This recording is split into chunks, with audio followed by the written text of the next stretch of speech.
Bonjour, j'ai la joie d'accueillir Monseigneur Pierre-Olivier Tremblay, évêque du diocèse de Hearst-Mousoni. Bienvenue. Bonsoir, bonjour, Koei. Pour que les téléspectateurs apprennent à vous découvrir aussi au niveau personnel, nous allons parler d'autres sujets que la vie de l'Église au Canada. Alors, puisque l'émission porte sur des enjeux culturels, quelles sont les thématiques ou les genres culturels qui vous passionnent, qui vous intéressent? Je pense que je serais pas très original, mais moi, je suis un grand amateur de cinéma. Depuis des années, j'aime à suivre les grandes productions, autant un petit peu plus les classiques, comme nous allons en voir un tout à l'heure, mais les cinémas contemporains et la musique. Alors, la musique, évidemment, je suis beaucoup et c'est là où je cherche à écouter qu'est-ce qui se dit dans notre culture et dans notre monde d'aujourd'hui. Je vous ai lancé l'invitation pour ce temps des fêtes, ce temps de Noël, de choisir un film de Noël qui n'est pas en lien directement avec la nativité. On a beaucoup de grands classiques du cinéma depuis le début du XXe siècle et vous avez fait le choix de ce film. Pouvez-vous nous dire quel film vous avez choisi et pour quelle raison? Alors, il s'agit du film de It's a Wonderful Life. La vie est belle, traduit comme La vie est belle. C'est un film de 1946 de Frank Capra. Euh, tout récemment, le pape Léon l'a mis dans un de ses 4 films préférés. Et moi, ça fait des années que j'avais entendu parler de ce film et je l'avais jamais encore vu. Alors, j'ai décidé de profiter de l'occasion pour l'écouter ces jours-ci. Et voilà, j'ai été très impressionné. C'est un film qui a une thématique de Noël, mais qui n'est pas directement un film sur la nativité. C'est un long film pour l'époque, c'est pas un court métrage ou un moyen métrage. Et il y a beaucoup de choses à dire, je pense, après ce premier visionnement que vous avez fait. Tout d'abord, qu'avez-vous ressenti à l'issue de ce visionnage? J'étais, j'ai trouvé, il y avait quelque chose d'une joie simple. La- Ce qui m'a beaucoup frappé, c'est la transformation du personnage principal, George Bailey, on voit qu'il y a une espèce de candeur dans lui, presque un côté d'enfance, de simplicité, et qui est comme pris par les manigances et les jeux entre autres, de l'économie, des finances, etc. Et ça l'amène rapidement à sombrer. Et la transition, elle est rapide, là, mais elle est en même temps lumineuse de voir les acteurs, son sourire. Ils retrouvent une joie, ils retrouvent quelque chose qu'il avait peut-être perdu de vue, qui est finalement ce qu'il a habité depuis sa jeunesse. Donc, en voyant ce film-là, il me semble que je goûtais quelque chose de l'enfance qui rejoint, je pense, quelque chose de l'esprit de Noël, qui est la joie, qui est la retrouvaille, qui est la famille. Alors pour l'avoir vu aussi récemment, je ne connaissais pas l'histoire, je me suis laissé surprendre. Mais j'ai trouvé que la deuxième partie, en fait, est quelque chose qui est surprenant parce que bon, on suit une famille, donc il y a quelque chose du film comédie dramatique familiale avec des sentiments humains, et ensuite il y a quasiment une transformation de genre cinématographique, une dimension beaucoup plus sombre, même fantastique. Et pouvez nous parler un petit peu de cette transformation? Alors, c'est l'utilisation d'un genre étonnant, fantastique, qui va donner de la profondeur à la vie quotidienne. Au fond, c'est comme si le contraste entre la vie bien normale, bien commune de ce personnage, elle prend un relief parce qu'on prend comme un recul. Alors, c'est comme si le film, le médium du cinéma, à travers le récit, tout d'un coup, George Bailey est appelé à découvrir sa vie ou ce qu'apporte sa vie. Alors, il rencontre un ange qui n'a pas l'air d'un ange et cet ange va chercher à lui faire découvrir la valeur de sa vie. Et le médium utilisé, qui est quand même surprenant et touchant, c'est qu'est-ce qui serait arrivé au fond si George n'avait pas vécu? Qu'est-ce qui serait arrivé? Comment aurait été le monde? Et évidemment, tout d'un coup, George découvre un monde où il manque quelque chose, il manque ce qu'il a été lui-même finalement. C'est sûr que ce film s'inscrit dans un contexte historique, donc c'était encore l'époque du cinéma en noir et blanc. C'est un film américain, donc la société américaine étant à l'époque ou même maintenant plus chrétienne que d'autres sociétés occidentales, mais ce film a beaucoup de symbolique chrétienne. Est-ce que vous pouvez nous partager un petit peu de ces symboles, au-delà de la fête de Noël évidemment, mais on sent qu'il y a quand même des connotations, oui.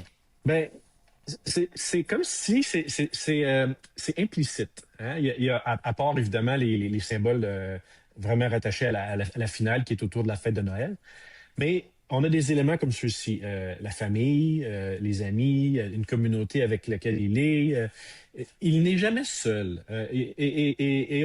Au fond, un des éléments les plus importants dans ce qu'on reconnaît dans l'histoire, c'est la bonté, la charité, prendre soin des autres, le service. Donc, il y a quelque chose de généreux et de modeste tout à la fois. Alors, tu as l'idée de donner sa vie, de sauver, de vouloir aider. Ça commence par une scène dans son enfance où il va se précipiter pour sauver son frère qui pouvait se noyer. Ensuite, il va aider un monsieur son patron, qui était soudainement désespéré et qui a failli faire une erreur grave comme pharmacien.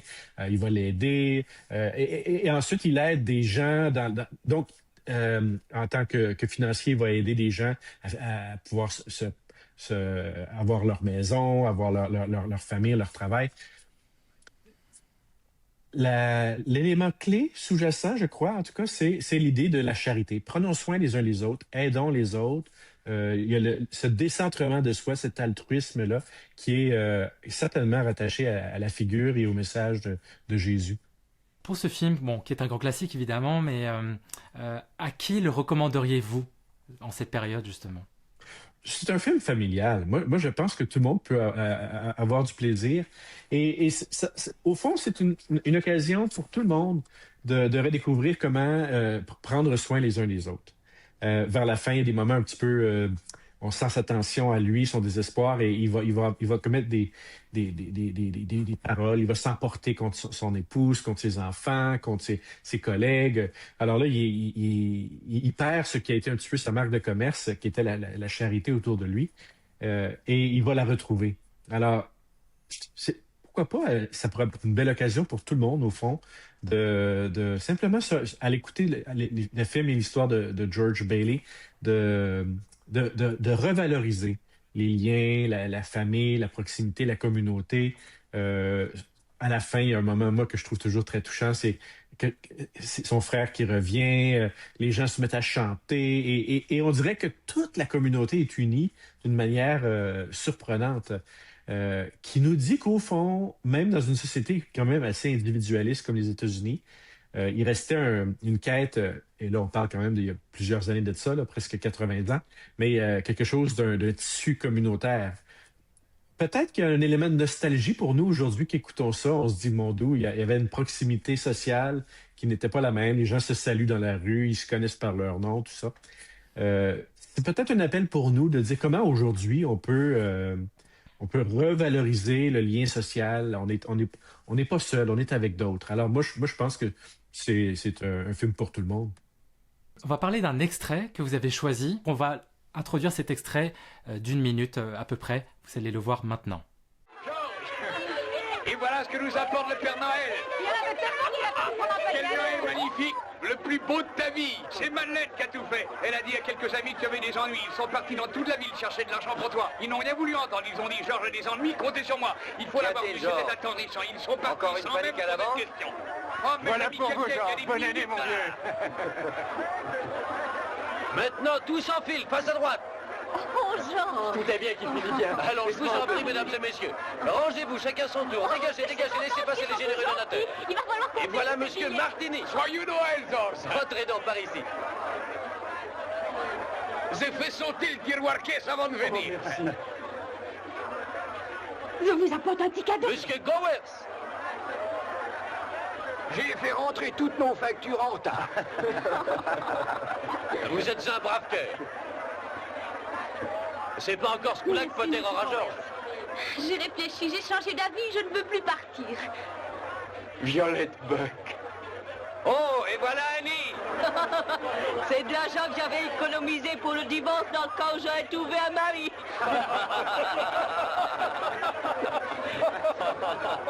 Encore des Tenez, billets! voilà, Georges. J'ai fait sortir du nez tous les médecins de la ville. Et voilà encore un petit cadeau pour vous. Si j'ai aujourd'hui de quoi loger mes enfants, c'est bien grâce à vous, Georges. Bonsoir. Attendez, bonsoir, pour commencer la fête. Arrive.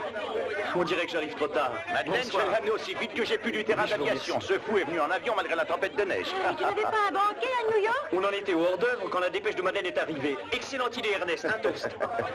À mon frère, le meilleur de tous. Le garçon le plus riche de la ville. Nous venons de voir cet extrait qui est à la fin du film. Pouvez-vous nous en dire quelques mots?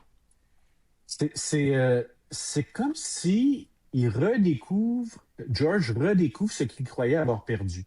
Alors là, dans la partie un peu plus sombre du film, sa femme ne le reconnaît plus, ses enfants n'existent plus, la communauté, les amis, tous ceux qui ont été pour lui, il n'a jamais existé. Et là, il redécouvre ce qu'il croyait avoir perdu. Et en fait, ça lui permet à nouveau, c'est vraiment comme un vrai film, un conte de Noël, de redécouvrir la valeur. Alors tout d'un coup, son sourire éclatant, sa petite fille dans ses bras, son épouse à côté de lui, la communauté autour, le frère qui arrive, les gens qui chantent. C'est comme un summum où on dit, mais quelle beauté dans le monde autour de moi.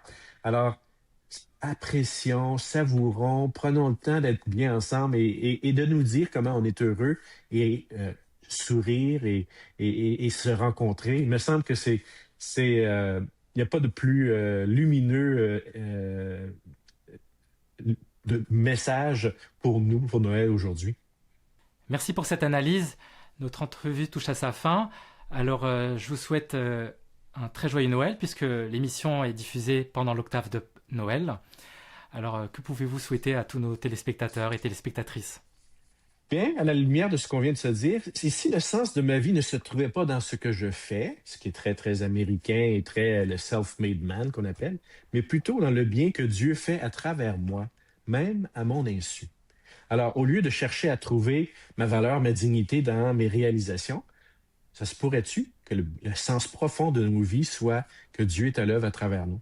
Alors, je nous souhaite un magnifique temps des fêtes, un beau temps de Noël et que nous puissions laisser l'amour et la joie de Dieu nous traverser pour rejoindre ceux que nous aimons et le monde autour de nous. Joyeux Noël tout le monde. Merci beaucoup. À la prochaine.